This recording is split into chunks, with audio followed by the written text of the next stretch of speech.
What's going on, boys and girls? Kip Campbell here with another bow setup tip for you. This particular tip is about a D-loop.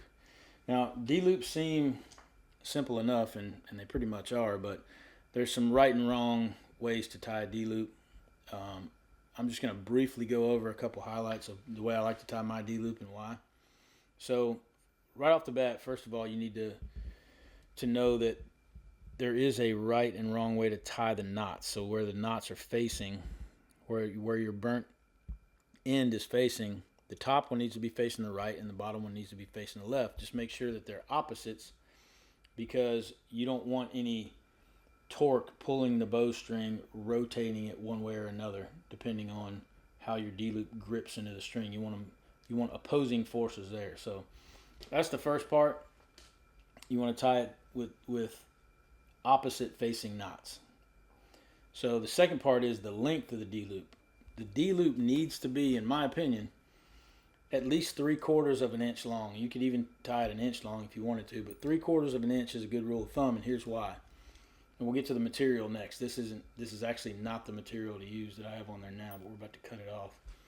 So whether you shoot, this particularly matters for you guys that are shooting a thumb button or whatever, you know, some type of a hand release, where a thumb release or a back tension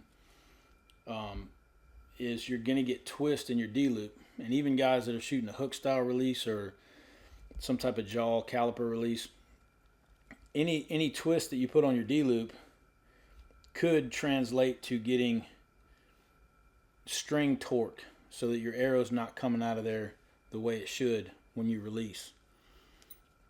Two things to think about. One is you got your knots correct. The next thing is the length of it is going to help you too, because if you tie a super short D-loop, if we're over exaggerating here to prove a point, you tie a super short D-loop, get it down in there like this, you're going to be able to, when the D-loop torques on your release, the string is going to torque as well. So it's going to move. It's going to take your string out of alignment one way or another. Even by a micro amount, it's going to affect that arrow flight. And it's not going to be a repeatable process. So, like I said, the length of the D-loop is important. You want it at least 1/4 inch, in my opinion, to where even that twist is not going to be affecting, you know, when you're at full draw, the tension on it is a lot greater too, so it's going to affect it more.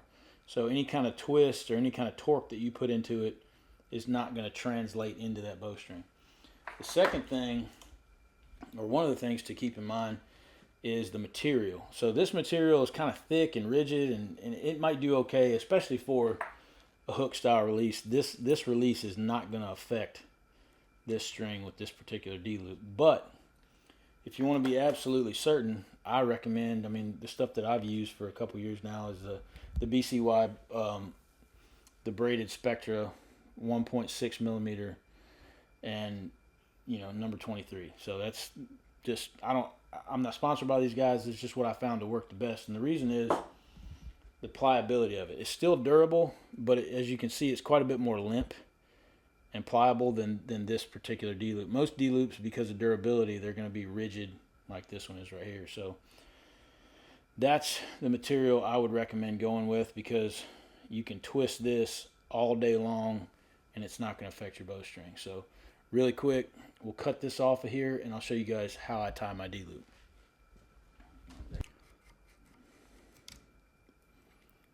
Make sure you point your razor blade into the string. Don't do that.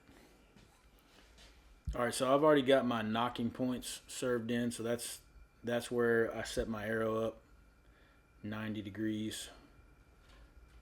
And you're just gonna make a loop here. You're gonna come over and back through with your D-loop, and you want to make sure you burn a good knob on the end of that. Center down to your knocking point.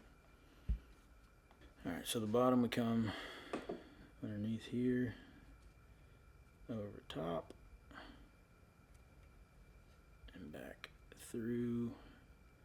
And like I said, you just want to make sure that your knots are facing opposing sides, going different directions. I got a little visual aid here that allows you to get your D-loop close to the right. I'm gonna have to probably cut some off of this one, but right there is a 1/4 inch, roughly. So, excuse me, 3/4 of an inch. So this is roughly 3/4 of an inch right there. You want it anywhere from 3/4 of an inch to an inch long. So I know when I pull it tight, it's obviously going to stretch out a little bit. So I'm in the ballpark. I just might want to tighten it, snug it down just a grunt. So when it all actually stretches out, I'm going to be good. All right, now.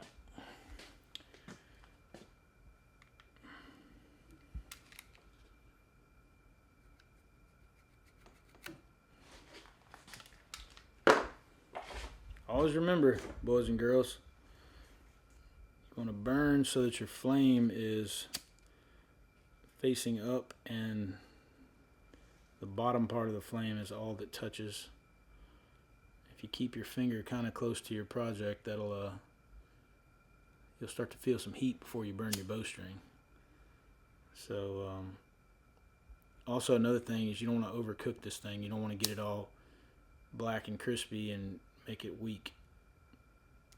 You just want to have a good knob on there that's going to hold it. It's going to hold it when you put the tool on it.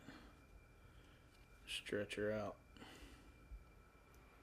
So that right there is going to give me my desired 3/4 to an inch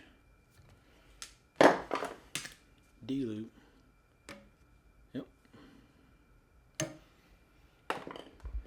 And like I said, what that's going to do for you is this material and that length of D-loop, as opposed to a shorter D-loop, is going to allow that D-loop to twist without affecting your bowstring. Your bowstring will not come out a square or twist or make that arrow come out of the bow inconsistently. So that's my D-loop tying tip. Everybody should tie their D-loop, at least tie them in opposite directions with the knots, and I recommend that type of material as well as tying them anywhere from 3/4 to an inch long.